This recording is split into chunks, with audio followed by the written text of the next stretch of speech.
És cert que portem ja molts anys fent música pel país. Jo, quan vaig entrar com a director artístic, una de les idees que tenia principals és crear un repertori de música clàssica andorrana, música que neix de l'essència del país i que la defineix amb les característiques del Principat.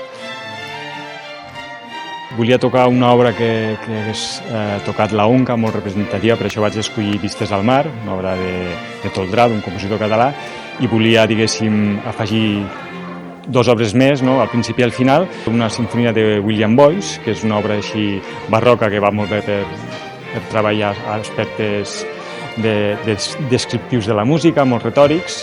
I l'última obra, una sinfonia de Ruther, una suite de Ruther, perdó, pensada per estudiants i m'ha dit perfecte pel perfil que tenim de músics. La segona part del concert està dedicada a 7 elements essencials del Principat. Hem escollit de cada parròquia un element que la defineix, com per exemple la transhumància, les parets de pedra seca, els camins de pedra, la flora autòctona, l'aigua, tota una sèrie d'elements que ens defineixen el país. I els hem convertit en música a través de músiques o bé tradicionals o bé representatives d'aquella parròquia.